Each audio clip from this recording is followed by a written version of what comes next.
wolf, I told you stop calling my bitch.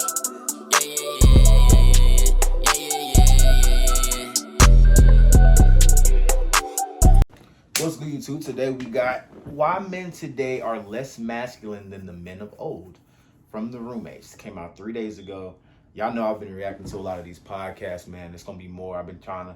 I love Fresh and Fit, y'all know that, but I like to react to other ones too. The roommates. This will be the second time I reacted to a roommates one. Yeah, but let's jump right into it, man. Why y'all think men's are less masculine? Let's do it. It's gonna be a lot of starting and stopping. So y'all know that right now. It's gonna be a lot of starting and stopping. So just be prepared. Let's get it. The other big issue, before I get into the things that actually lead to low testosterone, is that the way it's diagnosed. Like when you go into the doctor, you know, what's considered normal today is a testosterone between 250 and 300. That's semi-normal. What's a normal testosterone level in your opinion? In my opinion, if you're not at least 600 or above, yeah. Damn.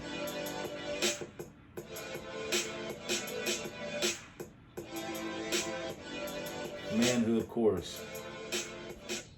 With the challenge emotionally, I think what happens is, you know, it's such a challenge because you have to be so sure of yourself to tell someone that you're weak in a moment because you know that you are strong, but you happen to be weak. Because if you're not sure of yourself, by saying you're weak, you're afraid that people will believe that you're weak, and now you're a weak person. Yeah, so the people are going to judge you for it. You know, all of this really reminds me, and there's just so many layers I would like to go with you, but I think this is a good place to transition to this as well, is that one of the things that men have been struggling with today that is another silent killer, not in a killing sense where it's like people are passing out and dying, but it's killing the masculinity and the masculine essence of a man, is the testosterone. Yeah.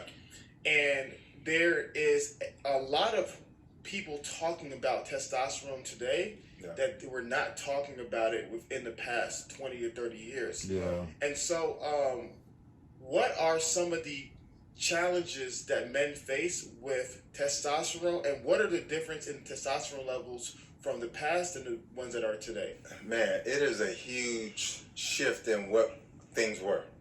And before I get into that, let me say this. It's important for men to know that, you know, we have this sort of mental view of what testosterone is. We think it provides muscle and gives us that, right? Yeah, that's what I thought. But testosterone also defines who you are too. And what I mean by that I didn't know that. is when your testosterone is low, you won't have energy. You won't have motivation. You won't be ambitious. You'll lose your hair. You'll develop a gut. You won't be able to build muscle even if you go to the gym. You understand? You'll be depressed. So it literally changes who we are. You understand? And a lot of men are struggling today, and they're experiencing, as I'm naming off those things, a lot of men are like, good grief. Yeah. Like, this is development of man boobs, gynecomastia. You understand? Like, I've had friends reach out to me and say, wow, man, I got boobs. I'm not gonna lie. That's something that I was never really taught. Like, you know what I'm saying? I wasn't really ever taught that testosterone plays a major role in who you are as a person, your characteristics. You know what I'm saying? Like, I did not know that. I thought it was literally just about me growing muscles and, you know what I'm saying? You know what I'm saying? My testosterone. Like, I thought that was what it really was. You know what I'm saying? I didn't know that there was much deeper layer, much deeper meaning behind the term testosterone. This is all news to me. I didn't know that. I really didn't. And these are men This is all news. Work out in the gym, and all they do is bench, and they still can't get a chest. Get rid of it. Yeah, you understand? Facts. So it's really important for men to know that a lot of the issues, erectile dysfunction, goes on and on. A lot of the things that they're experiencing is a result of that. Wow. Now, the reason why it's so low today is for a number of reasons. A lot of times when people are having this conversation, they always pinpoint one thing, and health just doesn't work like that. And so it is multifaceted. But the other big issue before I get into the things that actually lead to low testosterone, is that the way it's diagnosed. Like when you go into the doctor, you know, what's considered normal today is a testosterone between 250 and 300. Wow. That's semi-normal.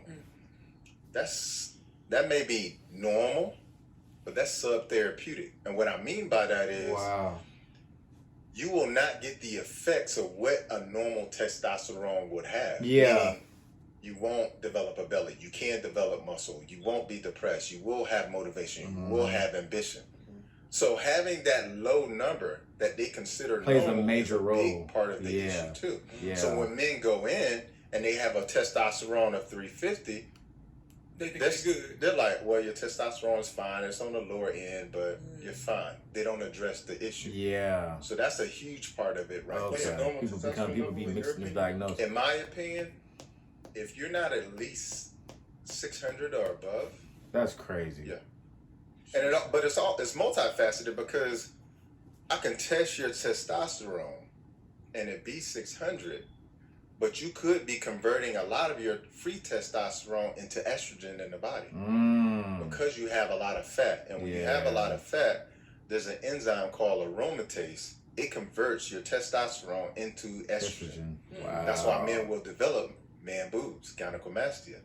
That's why they'll not be able to actually, you know, grow muscle and build muscle. That's why they'll lose their hair and their body hair too. Wow. You understand? That's so new. It's really difficult. That's new. I didn't know that. To kind of gauge what's normal for somebody else.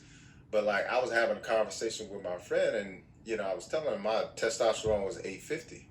And he was like, well, what's the high end? I was like, it's about 1,000.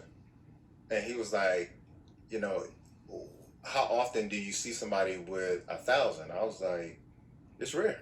Wow. You know, but it's rare because of all of these things that are in place today. I feel like that's something that's not really talked about in today's climate either. Like, we're not talking about like how low men's testosterone levels are, and that could play a major role in why there aren't very much quote unquote men in today's world, because you know what I'm saying, that it's a lot of factors. This is just one major one. Like I feel like that's something that's crazy, you know. You don't really nobody really talks about that, like men's levels of men's levels of testosterone, and how you know what I'm saying, it converts itself from, what do you say, aromatase, like how that stuff converts it to estrogen, and what causes a man to be chubby or causes a man to get teased. I feel like that's not something that's talked about in today's climate, like, you know what I'm saying, as much as it should be, because obviously it's a serious thing. You know what I'm saying, especially in the male population. I feel like that's something that's very serious that doesn't get talked about often. I don't know, man. Like, this is all new. Like, I feel like I still wouldn't have ever known this had I not watched this. You know what I'm saying? That's the crazy thing, you know? Like, wow, that's new. And so it's really important for me. I even went to college and I didn't know that. That's crazy. Who you are as a person. And it's crazy because my major was in health and human performance. Like, I graduated a degree in health and human performance, minor in psychology. Like, wow, this is new.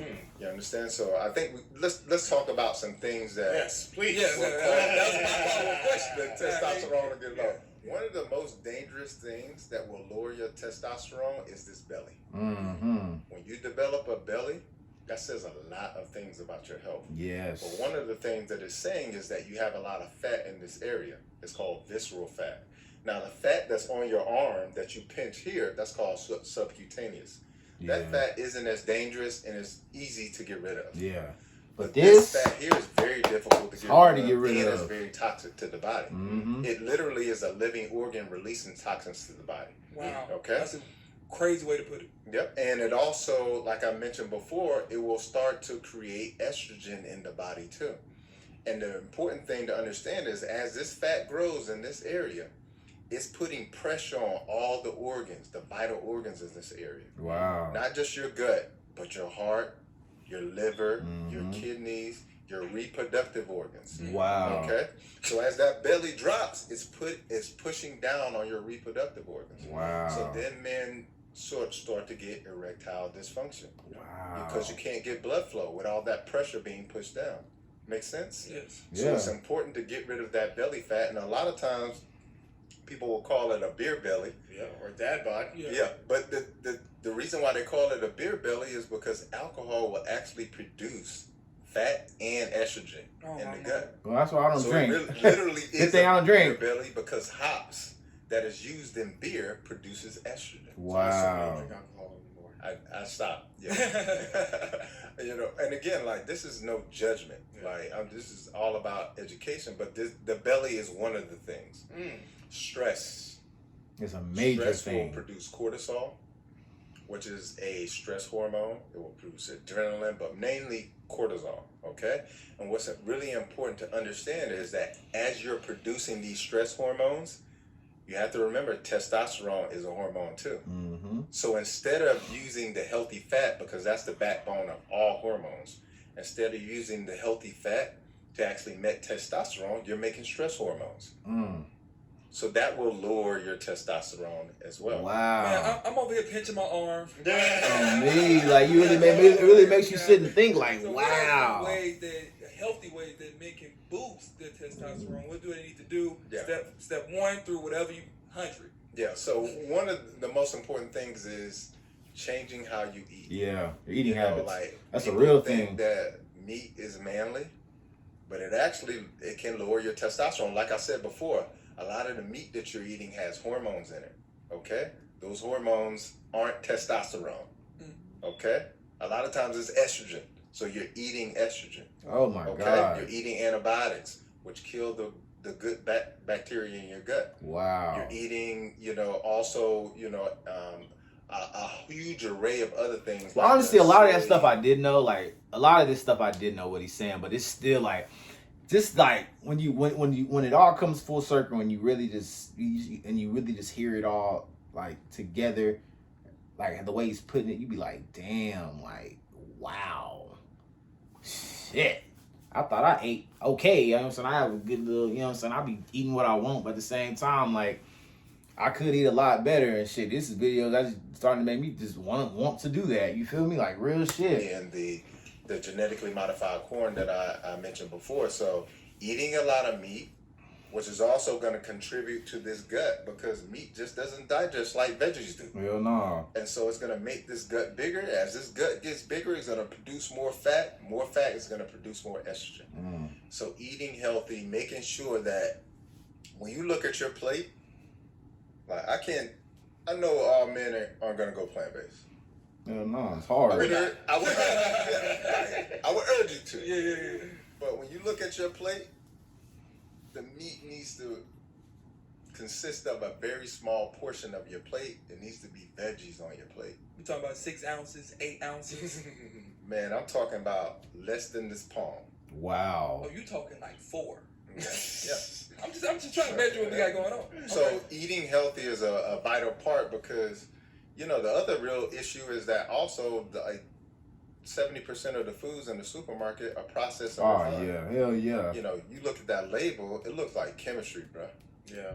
And a lot of times soy is in that label too because it's a cheap byproduct that they can always use as a filler. And so it's important to know that when you eat a lot of processed foods, a lot of that is going to contribute to the toxicity. Toxicity hides out in fat. Okay? It makes fat grow too.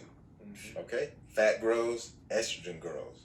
Okay? And as the estrogen goes up in your body, it's going to make your testosterone go down.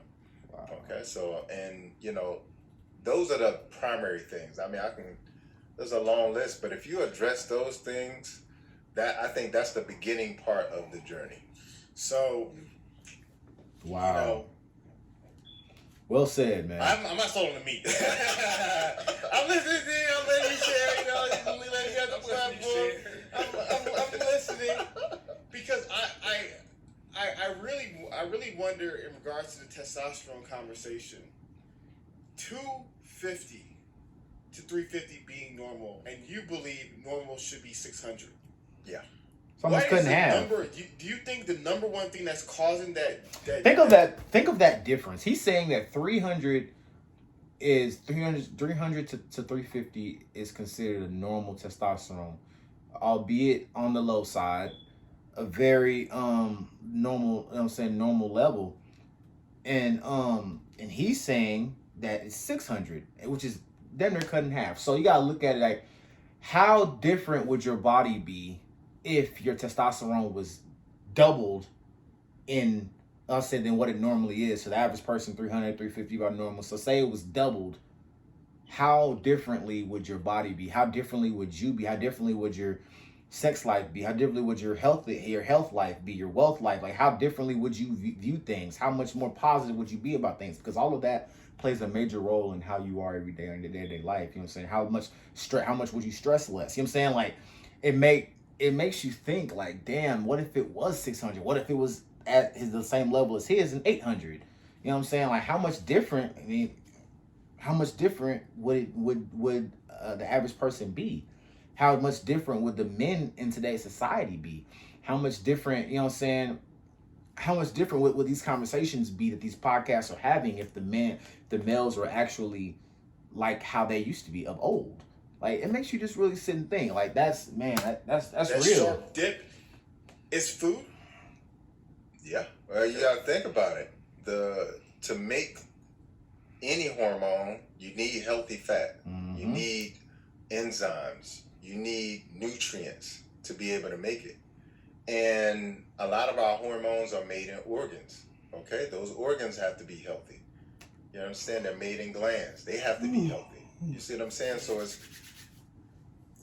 a very holistic picture involved. But I mean, if you were to make a recipe in the kitchen and you didn't have the primary ingredient, you're not making it. Yeah, you're not making it. Yeah. So is it true that working out increases testosterone? Absolutely. Okay. Absolutely. Yeah, I do a lot of that. If you guys couldn't see. If you have a testosterone deficiency, you got to remember what I said. Working out is not going to help you. You will not be able to produce muscle. Yeah, build muscle. And muscle is what creates testosterone. Yeah. You understand? Yes. And so if you're already in a deficit and you're trying to just go to the gym and work it out, you can't do it because you're behind the 8 ball. Mm-hmm. You see what I'm saying? So I guess what I'm wondering is that, and maybe I'm not a scientist, I'm not a doctor such as yourself, so I'm just giving all my pseudoscience out here. For sure. It's good because, like, these are questions that men have. Yeah. Because I'm thinking about 18 years old, we're playing college football, playing college sports, we're eating all kinds of, For sure. especially a lot of meat. Yeah. Going to the gym, we're all getting gains. Mm-hmm. Yeah. We're all getting stronger. We're all becoming, in a sense, healthy. I know where he's we're running. going. We're doing He's well. saying, so we're doing all this and we're not getting. How do you rationalize what's going on for the college athlete in their diets and how they're able to grow and how are they doing yeah, it? Go ahead. Yeah. Well, what you have to understand when you're younger, your organ systems are more efficient at getting rid of things. Yeah. So one of the ways that you get rid of estrogen out of the body is your through metabolism. Your liver. Most people don't have a healthy liver by the time they're in their 30s anymore. All them Hennessy. You see what I'm saying? I've never been drunk. So my liver should be straight. The porterhouse steaks, like all of that stuff adds up. Hell yeah, let me stop it right there. Like I said, man, I just wanted to react to. That was more so me learning. I learned just as much as y'all did. Like, that was crazy. Like, it's crazy. Like, I mean, you sit and just think of certain, you know what I'm saying, factors behind of how things are nowadays, how men are, and you know what I'm saying, when you break it down to a science, it's like, wow, like, it's a lot of more underlying issues. A lot of, you know what I'm saying, a lot of reading the fine print of things. You know what I'm saying, reading the small fine print of things. You know what I'm saying? Watching what you put into your body, watching how you work out, you know what I'm saying, just watching these things. That shit's real, man. And it plays a major part, man. That's why I try to be as healthy. I try to be as healthy as possible, man. Now, I be eating what I want to, but for the most part, I try to go to the gym, you know what I'm saying, 6 to 8 times a week. You know what I'm saying? I try to do 2 a days, and you know, so I need to get my cardio back right. I know y'all see the gut. I need to get the cardio back right. But nah, man, I just wanted to react to it, man. You know what I'm saying? I love reacting to podcasts, man. It's just dope. I love to learn. I love to see things. So it's always so good to see. But this is BoloadingTV, man. This video is 19 minutes long already. So I'm going to let you guys go. Paisy Rose Willis, Daddy loves you so much. So much. And I'm going to leave it at that. BoloadingTV. I will see you guys later.